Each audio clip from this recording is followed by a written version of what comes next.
All right.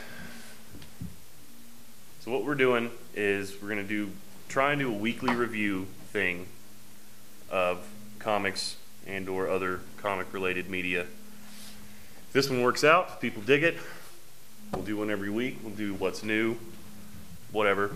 What we're gonna do now is the Avengers movie. It seems appropriate because it just came out. This is Moriah. Indeed. And that's Evan. He owns a comic shop. I'm Evan. This is my shop. So. All right, Avengers. The consensus is it was awesome. I mean, it made more money than God on the first week.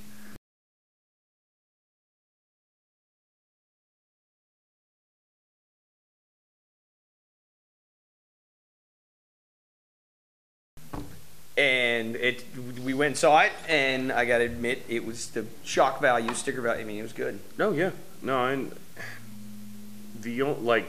have nerd problems. Yeah.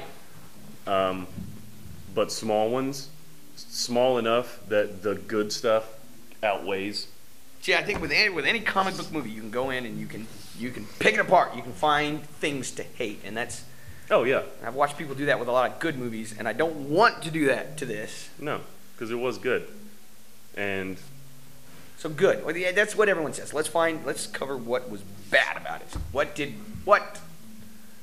Smallest little things, cosmic cube. Call it a cosmic cube. Why? We need to put spoiler alerts on this too. We're gonna spoil. Yeah. We're gonna spoil this completely. Don't watch this if you haven't seen the movie. If you haven't seen it by now, what is wrong with you anyway? Yeah, you really need to. Go back under your rock. No, okay. So cosmic cube, and I guess they set this up in the Captain America movie. Yeah, and they didn't call it the what was the word they used? They called it the Tesseract. Tesseract, which is a real word. Yeah, because I read A Wrinkle in Time, and Cube 2 had a Tesseract. Yeah, it's a real thing, but it's the Cosmic Cube. Just call it. You're already in the Marvel universe. Call it the Cosmic Cube. Call it the Rainbow Road and call it the Cosmic Cube. Yeah, it's. Yeah, that's fine. Okay, but all right. So but that's not a big deal. It's just little things like that.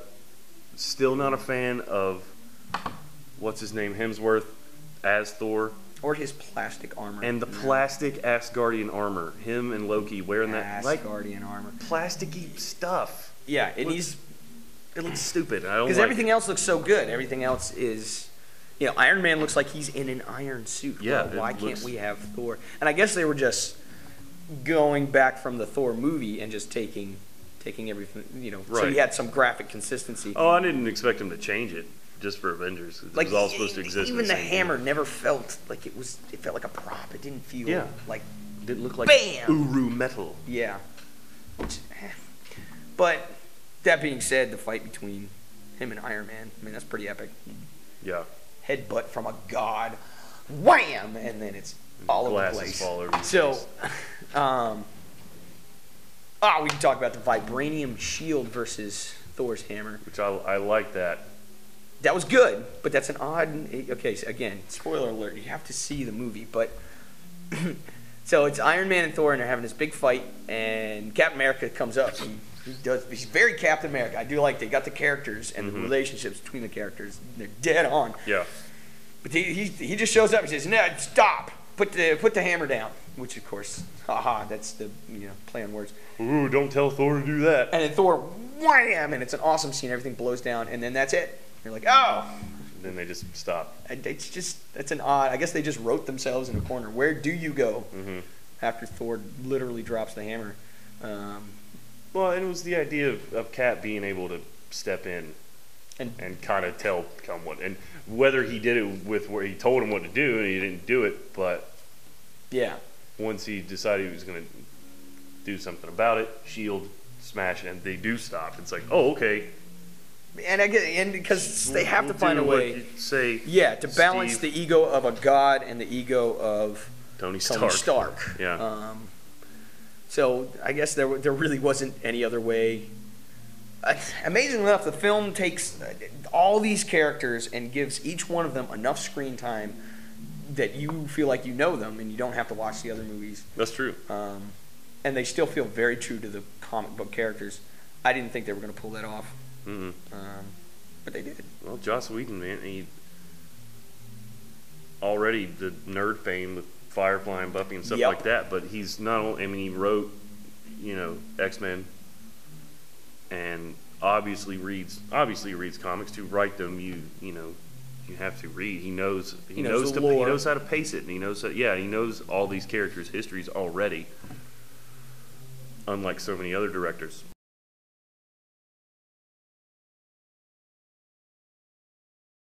I mean, he takes a lot of elements just across the board. If you look at like Firefly or even Buffy, he's taking all these elements of a genre and cramming them into his story. And I think he did that with the Avengers. He put all the pieces together and he made it work. Mm-hmm. Bruce Banner, I wasn't expecting a lot from. I wasn't either. The third incarnation. It was in a decade. Pretty damn good. No, Garofalo. He did a good job. Phenomenal. Played a good nerdy, nervous scientist. Yeah. Yep. It wasn't. Yeah, he was pretty good. And of course, crowd pleaser, Hulk smash.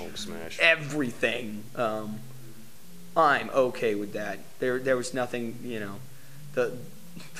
Just watching him tear up everything. It was very satisfying. It delivered. That was the payoff for not seeing Hulk almost the entire movie. That was the payoff. And when you do see him, just the introduction, the fight between him and Thor is pretty epic, which it should be. Yeah. And then again, spoiler alert, he jumps out on the plane. He's beating the fire out of the plane, and this is a Joss Whedon moment when the pilot's freaking out and he hits the ejector seat, and you're like, okay, punch out. There he goes. There he goes. Nope. Nope. Grabs him and just chucks slings him in the other direction. Yeah, that was a good. Just didn't see that coming. No, it was really well done. And then the one everyone talks about is Loki. He grabs a hold of Loki. Bam, bam, bam, bam. It was good, and it had almost that Family Guy timing of it.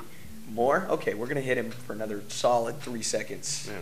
He just grabs him, does it, and it's like, not done yet. Yeah. Just smash you a little bit more, and then just leave him there, embedded in the concrete. Of ridiculousness. For pretty much the rest of the movie. The rest of the battle ensues. Hulk beat him so hard. He's gone. He can't move. Yeah. That's saying a lot for an Asgardian, which by proxy means he could have done the same to Thor if he wanted to. Yeah. Look, I mean... Well, they finally got that nice... Because Hulk's a hard character. You want to say... unless you do the 90s intelligent Hulk, you want to make him the big monster. How do you get that to fight on a team then? So they gave him just enough intelligence that they could work with him, but then kept him that savage, destructive force of nature. When they kept up with the end of Edward Norton Hulk, where you see him in the cabin, meditating, and it's he's getting it under control. Yeah. So they continue that, and in this span of time between these movies, he has sort of gotten it under control. Not even completely, but. Well, then you got Hawkeye, which was good to see him. Kind of disappointed I didn't see a Hawkeye. They put Cap in the costume. They put Iron Man in the suit. You got Thor looking like Thor from the 90s with his beard and all. And Hawkeye in just spy suit. And Hawkeye's just spy suit. Yeah. Not even any purple. Not even any purple. No hint. No hint of purple. Yeah. That's kind of a geek. Yeah, that's a nerd problem. It doesn't detract. No, he was still an awesome character. So this is all nitpicky stuff. And one more thing, let's stop nitpicking. Cap's suit. What's wrong with the fish scale armor? Yeah. And it could have totally been done right and looked way better than whatever that thing was that he had on. Yeah, it was different from the movie, wasn't it? It looked like the first movie. Well, yeah, the first movie was all World War II-y looking. I liked that, the leather and the... It was like GI combat fatigues with just a little bit of red and white. Yeah, and the cap looked all stitched rather than rubberized. Rubberized. That was different, and that's cool because you see that a lot in Cap flashbacks in the comics where he wears the army fatigue stuff and the GI helmet. Okay, and then you got Black Widow. There's nothing bad you can say about her. No. Plus Scarlett Johansson. What are you going to do? But her character was super fun. Kind of missed the Russian accent, but Yeah. It comes and goes in here anyway. You know it does. In comics, it doesn't. She's such a good spy. She was so good because that was the thing. You'd be like, She can speak any language that she knows how to speak. She can speak it flawlessly without an accent. yep, and it kind of fit her character because she was sneaky and underhanded. I still don't know who brings two of the tiniest pistols you can buy to a firefight with extraterrestrial. Yeah, wrist rockets. She had the wrist rockets, but they worked like Without stun the wrist guns. rocket. Yeah, she had the things. She was wearing them, but they didn't. She whipped out the tiny Glocks shoot. and was doing all right, but it's I don't know. You want to see Nick Fury come out with a giant gun that what's his face ended up using on Loki. That was a good moment. Oh, that is a good moment. Death of. That guy. Can't remember his name. This is just empty air. Yeah. Well, anyway. Agent Coulson. Agent Coulson. Who? Who's been in Did we all talk Iron about, Man. Did we and talk all- about this already, though? That I don't think he's dead. Yeah. So, another spoiler alert. He dies in the movie. Maybe. Nobody And dies then- in comics. Yeah, no one dies in comics. Or everyone dies in comics. But they come back. Yeah, there was a couple little things. You never see the body. They don't close the casket, fold the flag, and hand it to the widow. You hear, like, Nick Fury, like, on the little communicator thing and, like, talking to everybody, like... Yeah, medics are here now. Do we need to get medics? They're here now. They called it. And it's like, we don't see the medics. We don't see what Fury's talking about. We just hear him talking to the rest of the team. And then he brings the cards, and they're covered in blood. He's like, they found him on his body. No, he didn't. And they have that nice little tag. Yeah. A little later where they're like, you didn't find those on the body. And Nick Fury's like, well, they needed that extra push. And it was more than the cards. That wasn't the push he was talking about. It was he's not dead. He's in surgery. Yeah, but I have a feeling he'll be all right. You're going to see him. He's just fine. Oh, yeah. It could go either way. That's a character that the contract between the actor and the studio will decide whether he comes back or not. Probably. But in conclusion. Yes, in conclusion, sorry. Awesome. Great comic book movie. One of the, if not the best comic book movie I've ever seen as far as the feel of a comic. Good, clean fun. I mean. Yeah. Dialogues and dynamics, action, Brad.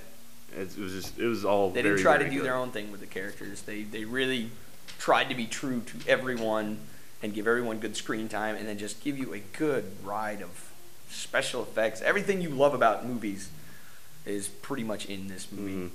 Or at least dudes and comic nerds love about movies. Yeah. Everything you should enjoy about movies. Is it going to change your life? No. But it doesn't need to. It's good. May not change your life, but with any luck, you'll want to read comics. Yeah.